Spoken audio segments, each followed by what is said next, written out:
nous avons fait jusque-là le choix d'un usage rationnel, raisonnable, raisonné des tests. Rationnel, car il y a une logique qui prévaut lors de chaque épidémie quand un virus circule vite. Ne pas dépister de manière systématique, mais baser le suivi sur la surveillance des symptômes. C'est ce que nous faisons chaque hiver lorsque nous gérons par exemple l'épidémie de grippe. Raisonner, car réaliser des tests mobilise d'importantes ressources, qu'il s'agisse de la mobilisation des professionnels pour prélever ou des réactifs pour les réaliser. Les tests ne servent pas à mesurer, mais à contenir l'épidémie.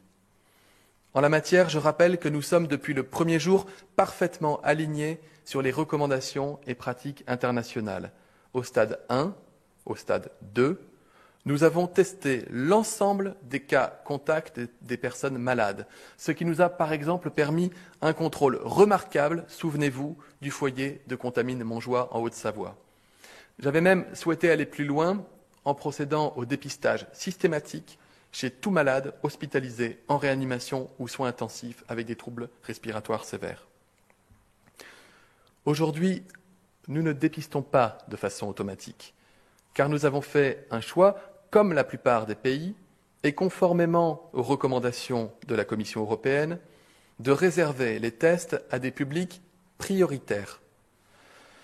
Les personnes ciblées sont, comme chez nos voisins européens, les personnes les plus à risque. Et les professionnels de santé symptomatiques, les personnes âgées symptomatiques, les personnes qui présentent des difficultés respiratoires sévères ou des comorbidités, c'est-à-dire des fragilités, des maladies chroniques, les personnes hospitalisées et tout nouveau foyer ou nouveau territoire jusqu'ici épargné par l'épidémie. En France, nous avons aussi fait le choix complémentaire de prioriser les femmes enceintes, les donneurs d'organes, les donneurs de cellules, les donneurs de tissus.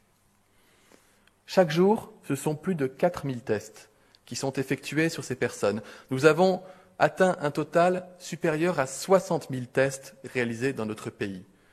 Actuellement, 70 laboratoires, en plus des 50 déjà équipés, sont en capacité de réaliser des tests. Nous sommes ainsi parmi les premiers pays européens en matière de capacité de dépistage et nous souhaitons monter en puissance. La capacité journalière de réalisation des tests va ainsi continuer d'augmenter. Ce n'est pas là une simple hypothèse de travail, c'est un impératif de santé publique. La doctrine d'usage rationnel et raisonné des tests doit évoluer. Lundi dernier, le docteur Tedros, directeur général de l'Organisation mondiale de la santé, a délivré ce message simple. Tester, tester, tester. La France doit donc désormais suivre cette voie et se préparer à faire évoluer rapidement sa stratégie de dépistage. L'enjeu, c'est d'être en mesure de multiplier nos capacités de test au moment où nous lèverons le confinement. C'est l'enjeu. Au moment où nous levons le confinement, au moment où nous permettons à chacune et chacun de reprendre le cours normal de sa vie, nous devrons pouvoir vérifier que les personnes pour lesquelles il y avait un doute présentaient ou non la maladie. Et quand je dis multiplier, cela veut dire multiplier, pas juste augmenter. Sans attendre, nous travaillons avec l'ensemble des industriels en France comme à l'étranger pour augmenter ces capacités de test dans les plus brefs délais. L'espoir, je le dis, est aussi tourné vers la recherche, qui pourrait nous permettre d'ici à quelques semaines, je dis bien pourrait nous permettre d'ici à quelques semaines, de disposer d'une nouvelle méthode diagnostique plus simple, plus rapide, plus largement diffusable sur tout le territoire national. Vous l'avez compris, ce n'est pas sur la base d'un dépistage massif que nous mettrons fin au confinement, mais c'est sur la base d'un dépistage massif que nous pourrions être amenés à accroître notre surveillance une fois le confinement levé.